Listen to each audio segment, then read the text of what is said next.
Switch to band launch season. K2K Alliance and Partners is known for its unique style of blending fashion with culture in their designs. Some say they're a cut above the rest. They are three-time medium band winners, going for a fourth in 2018 with We Stand United. Twins and co-founders Karen and Kathy Norman are here with us. Ladies, good morning. How are you all? Good morning, we're fine, thank you. Now, you all are not, welcome back not just to GMTT, but also to Trinidad and Tobago. Correct. To tell us about your trip.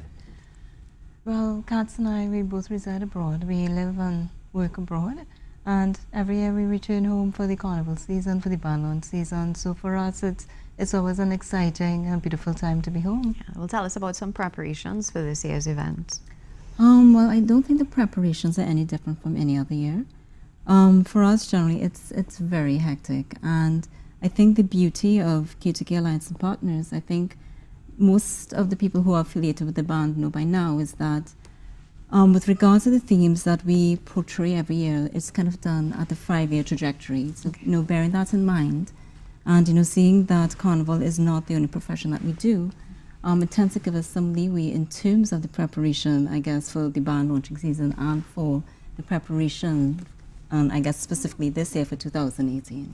So are the band members foreigners or mainly locals? What would you say? I would say it's maybe more of a 60-40, maybe 60 internationals and 40% locals. But what we tend to see is that even though it's 60% international, it's quite still very heavy Trinidadian based. So it's more Trinidadians who reside abroad in that sort of mix.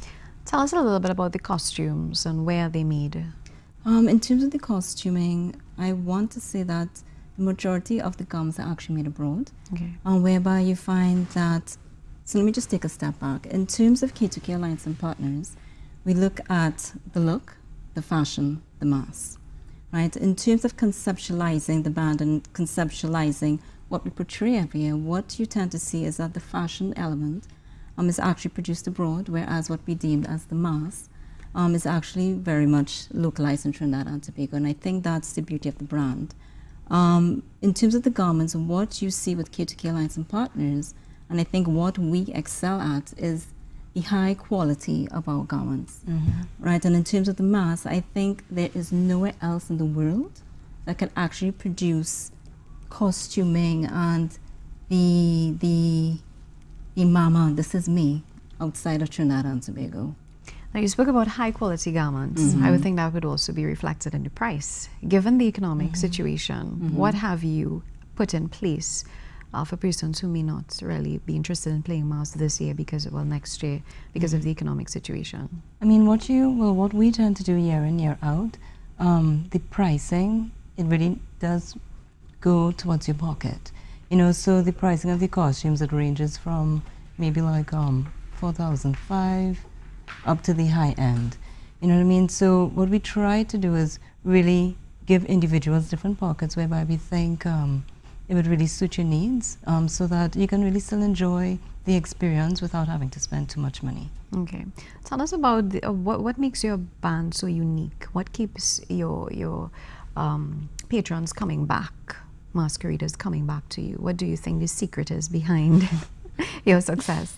When we conceptualized K2K Alliance and Partners, for us, I think the key differentiator is the fashion element. And I think that's one of the elements that kind of keep our patrons, our masqueraders, coming back year in, year out. And just to piggyback off of that, a lot of the costuming, what we try to do, we have a 365-day concept. So the garments then aren't just something that you put on during the carnival season and you throw it away after carnival. It's something that really lasts within your wardrobe. You can wear it to a fete, you can wear it to, depending on the sections that you do decide to play in, you can even wear it to like a gallery event, because what we tend to specialize in, it's a lot of beadwork. So a lot of the higher end gowns, it's literally something that I would say women could wear like on a red carpet, on a beautiful evening night out. And some of the lower ends, it's it's things that you can pair, whether it's a shirt that you can then put on with a pair of jeans, or whether it's a bodysuit, and you can put a pair of jeans over that bodysuit. So what we try to do is to really keep that 365-day concept, so you get more of a bang for your buck then. So you're seeing where your money is going at the end of the day after Carnival. All right. Well, tell us about what do you think, apart from the fashion element, I've heard a lot of other bands talking about they have a family kind of concept. It's a family, it's a oneness. You know, they look out for their members and they have a really good relationship with those on the ground. Would you say that's also present in your band? I think the beauty of the brand, we would like to say that, firstly, it's very niche focus. We are part of the medium band category. That means that we max out at 600 masqueraders.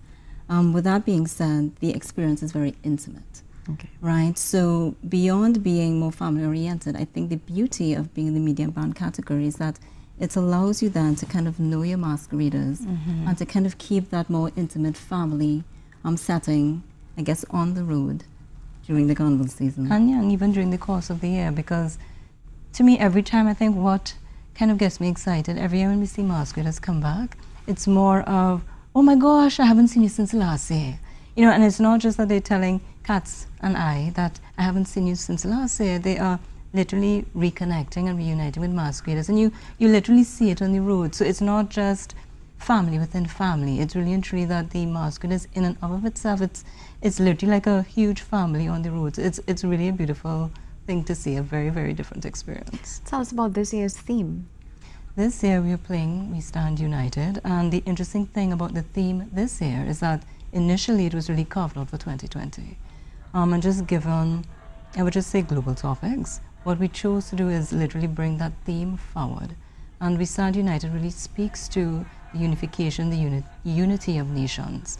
And you know, although our traditions and our beliefs and our religions and because of our skin, it can cause conflicts and things that divide us. The theme really talks to elements that unites us as a people, whether it's love, fear, hope. You know, so it brings a lot of topical issues to the forefront, but it really focuses on the core elements that makes us all human. Now I'm looking on screen there, on camera, you're seeing some of your work on display there, and you're seeing a wide variety. It's not just bikini and beads as we normally would see.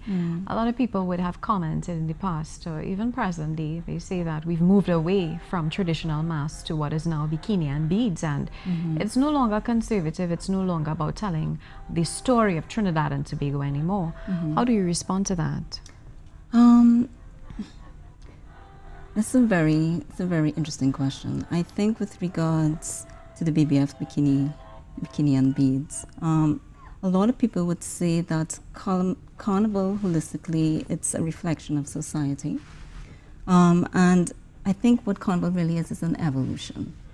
I would like to think at some point we would see a 180, 360 whereby you see a tad bit more fully covered costuming, and I want to think that K2K Alliance and Partners kind of speaks to that.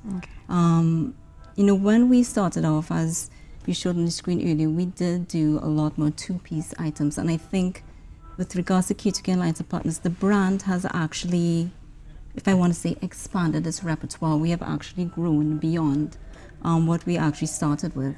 And I think, you know, in and of itself, you are seeing a revitalization of traditional masks in the carnival, if you want to say landscape and fraternity.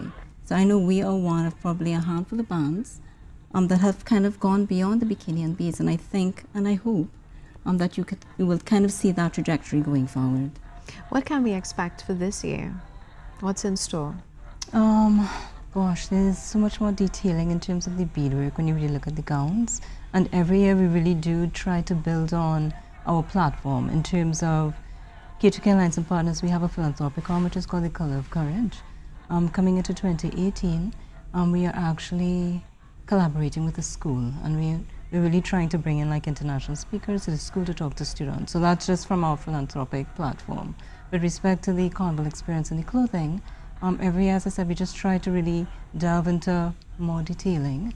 We're really trying to give our consumers, I think, a bit more of an exclusive feel to the costuming and high-end garments at the end of the day. Walk us through some of the past themes that you all would have had over the years so that we'll get a better understanding of what it is this band is really about. So when we actually started, I think the mantra of K2K was fashion meeting mass. And we have recently, for the past 2 years now, have extended that to fashion meeting mass with a purpose. With that purpose actually being to inspire. So when you actually looked at the themes when we first started, it was waters, seas of consciousness, which kind of spoke to an individual looking for their Saraswati, their essence of self. And I think the beauty of the brand is that we try to tell positive messages through the mass.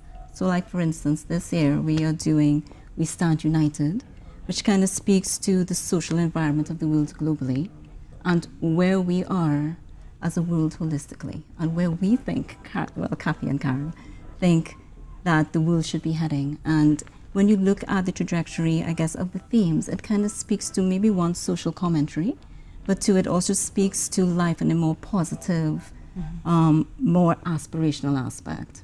Where did this begin? Where did the idea first come about, and how it is that you all decided to get involved in Carnival and band launches? I mean, I think, we grew up in a home that was very open to Katz and I exploring the creative environment. So we did ballet with Auntie Linda, we sang the marionettes, and we've always been very exposed to the arts. We drew, we paint in convent, so being within the creative sphere, it's nothing new. With respect to the band in and of itself, Katz and I, we are in the financial arena, and at that point we were really trying to find our own Saraswati, our own essence of self. Yeah. You know what I mean? And you start to ask yourself certain questions like, who am I?